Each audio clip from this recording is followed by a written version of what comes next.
Hi guys, Ronnie here. Today I want to talk about my time trial bike because this week I have made a couple of big changes to it and I want to show you all the details. So the first and most important thing I have changed is that I've completely revamped my position, and that was for two reasons.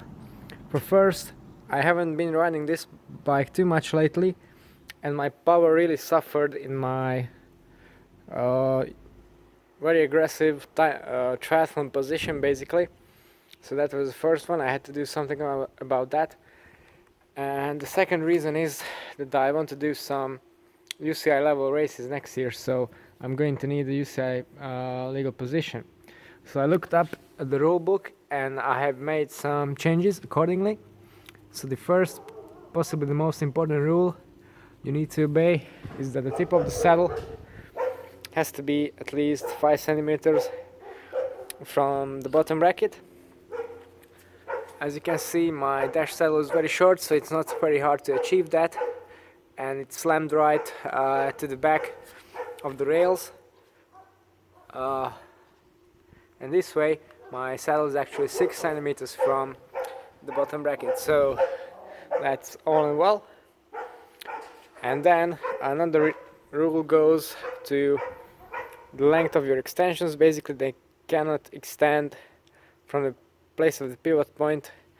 They cannot extend more than 80 centimeters from the bottom bracket. So again, that's slammed all the way back to create a legal position that's compliant with the rules. And I have also changed my spacer. So basically, the 1 centimeter stack version, I've changed that to the second tallest option. So now my bike really looks like a professional time trial bike. It has a bit of a stack in there, but still quite low at the front end. And I have tried this position out today, and I think it's really very good. I could put through a lot of power. My breathing has been improved, so I'm really happy with it. And I think one of the reasons with this is because it's really quite close to my road position actually, so I don't need too much adaptation when riding this. So extremely happy with that. And even though it's a bit more restricted in terms of aerodynamics, I think it's much faster overall because I can put out a lot more power, a lot more comfortably. The second thing I have changed has to do, well, the most obvious one possibly, the front wheel. I have recently sold my 808 NSWs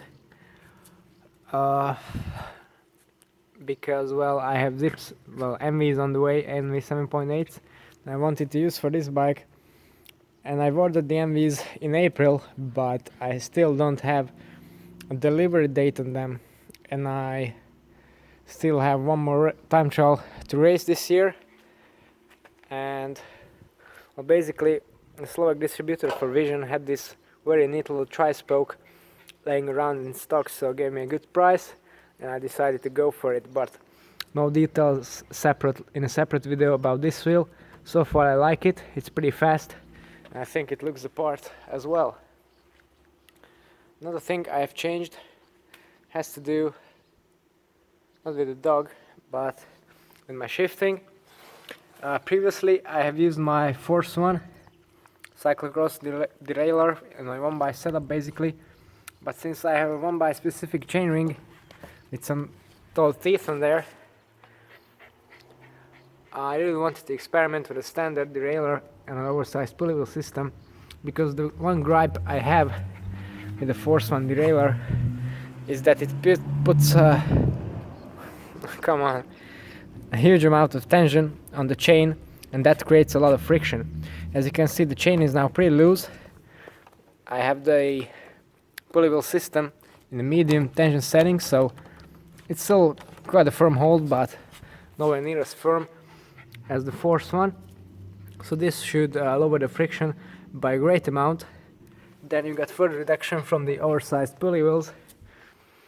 And one more trick I have used, obviously a setup like this needs a huge amount of chain, so what I have here is a full uncut XX1 SRAM chain, 118 links. That's huge, but the longer the chain you have, the less friction you have because there's less tension on it. So I was a bit worried about chain security, but I rode some rough roads today at full speed and it just didn't budge. The teeth on this chainring are extremely tall, so no problems there. And I didn't even get too much chain slap, so well, hardly any chain slap at all if you look at the backing on there. Yeah, so really satisfied with it. Of course, I'm still using the Jaguar EliteLink system, and paired with the super precise, super light Red 22 derailleur on there, the shifting is just super crisp. Thanks to the R2C lever as well, the shifting is just extremely good, nice positive feedback and super fast. I love it. I have to say I really love it. Another thing about this derailleur, it has a much sleeker profile on there, so I think it cuts a lot of drag as well. And even with these big pulley wheels, the unit is more than 100 grams lighter than the Force One unit, so it doesn't really matter too much on this bike, but still it's nice to save some weight at the same time. And the last detail I've added, since I won the Amateur Nationals, I decided to do some national striping on the bike. It's just electrical tape basically, but looks kind of cool. Of course I didn't want to repaint my bike just for that. It's not too much of a big deal, but still I wanted to commemorate the fact I can't use the jersey for time trials anyway because it's slow. So at least something on there.